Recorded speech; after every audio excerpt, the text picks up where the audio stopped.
Your brain, that 3-pound meat computer in your skull, it's playing mind games with you right now. And the worst part? You don't even know it's happening. Today, we're exposing 7 psychological phenomena that prove your brain is basically that one friend who constantly lies to you, but you can't stop hanging out with them because, well, you don't have a choice. Let's get into it. Number 1, why you remember every embarrassing moment in 4K, but can't remember why you walked into the kitchen. It's 2:47 a.m. You're about to fall asleep, and then boom, your brain replays in excruciating detail that time in 2009 when you waved at someone who wasn't waving at you, or when you called your teacher mom in front of the entire class. These memories, crystal clear, director's cut, IMAX quality with surround sound, but you walked into the kitchen 45 seconds ago, and now you're standing in front of the open fridge like a confused NPC with absolutely zero idea why you're there. So what's happening? 2 words: negativity bias. Your brain is evolutionarily hardwired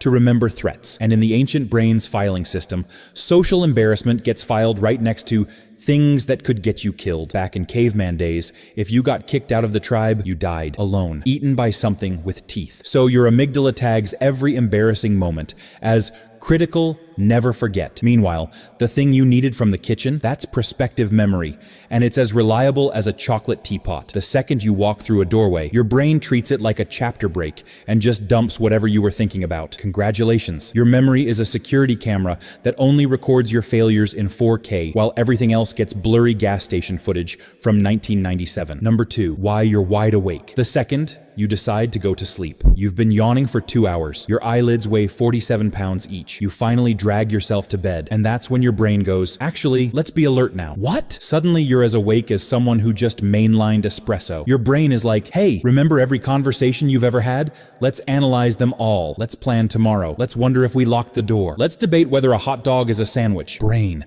please, I'm trying to sleep. This is called paradoxical insomnia. The moment you lie down with the intention to sleep, your brain interprets this as pressure, and pressure triggers your stress response. Your sympathetic nervous system doesn't understand nuance. It can't tell that I need to fall asleep is different from I need to run from a bear. So it floods your body with cortisol and adrenaline, the exact opposite of sleep hormones. And here's the cruel irony. The harder you try to sleep, the more awake you become. Sleep only works when you stop trying. Your brain is that friend who says they're tired all night, but the second you suggest going home, they're ready to party until 4 a.m. Number 3, why time speeds up as you get older. Remember summer vacation as a kid? 3 months felt like a decade. Waiting for Christmas was an epic journey through time itself. Now, you blink and it's December. Again, already. Entire seasons pass like a long weekend. So what's happening? It's math. Cold, hard, depressing math. When you're 5, 1 year is 20% of your entire life. When you're 40, it's 2.5%. Each year becomes a smaller fraction of your experience,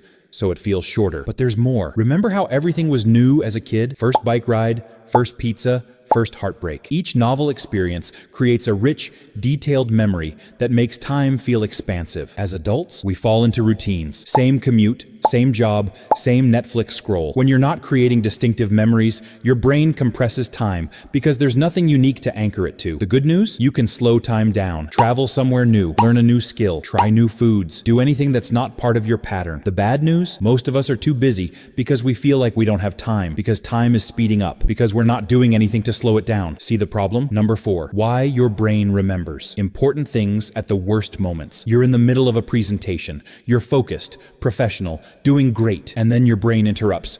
Hey, remember that email you forgot to send 3 days ago? The important one? Yeah, let's panic about that right now. Or you're taking a test, and your brain drops. Did you leave the stove on? The house could be on fire. We should worry about this, even though we can't do anything about it for 2 hours. What kind of sabotage is this? 2 things: context-dependent memory and the Zeigarnik effect. Your brain stores memories based on context, environmental cues, emotions, random vibes. Sometimes a trigger pulls up a memory at the worst time. That email? Your brain flagged it as unfinished business and has been trying to remind you ever since. The problem? Your brain has the timing skills of a drunk person parallel parking. It doesn't care if you can actually do something about the reminder. It just dumps the information whenever it gets triggered. Basically, your brain is a notification system with no sense of priority, no mute button, and zero respect for your schedule. Number 5, why you're exhausted all day but energized when you have free time. It's 2 p.m. You're exhausted. You've been fantasizing about your bed like people in desert movies fantasize about water. Finally, you get home.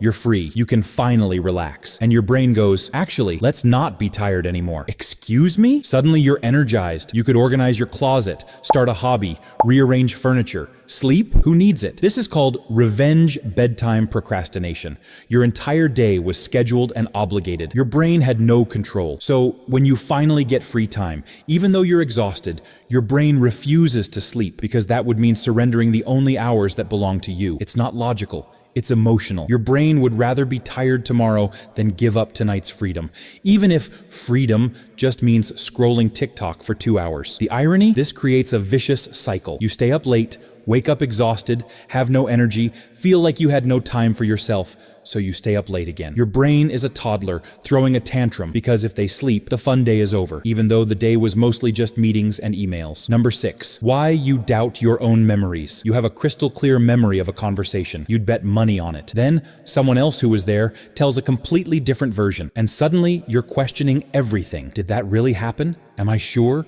Maybe I made it up? Welcome to memory distrust. Here's the truth. Your memory is not a video recording. It's a Wikipedia page that anyone can edit, including you, especially you, constantly without realizing it. Every time you recall a memory, you're not accessing the original file. You're accessing the last version you remembered, which was already edited. Memories are reconstructed every time you think about them, and each reconstruction introduces tiny changes. This is memory reconsolidation. Your most frequently recalled memories are often the least accurate because they've been edited the most. And here's the disturbing part. Confidence and accuracy are not correlated. You can be 100% certain of a memory that's 100% wrong. Basically, you're a slightly unreliable narrator of your own life, constantly remixing your past without knowing which version is the original. Number 7, why you feel loneliest when surrounded by people. This is the big one. The paradox that defines modern life. You're at a party.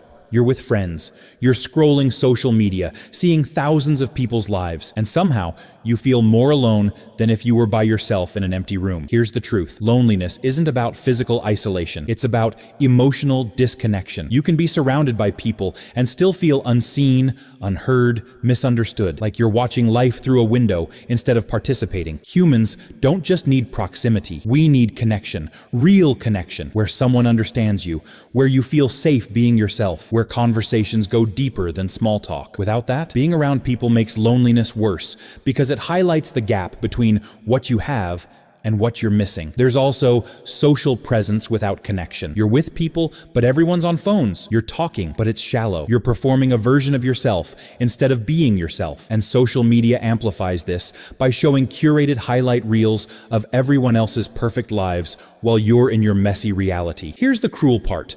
Loneliness makes you withdraw, which makes connection harder, which makes you lonelier. It's a feedback loop, but here's what you need to hear. Almost everyone feels this way sometimes. Those people who look like they have it figured out, they're lonely too. The path out isn't more people, it's deeper connection with the right people. One real conversation is worth more than 100 shallow interactions. Your heart is looking for connection in a world that offers only proximity. And you're not looking for more people, you're looking for your people, the ones who see the real you and don't look away. And that's all 7. 7 ways your brain is playing psychological games with you. If you found this helpful, or at least mildly unsettling in a comforting way, hit that subscribe button, because understanding yourself won't fix everything, but it's a pretty good place to start. See you in the next one. And remember, you're not broken. Your brain is just kind of a jerk sometimes, but it's your jerk.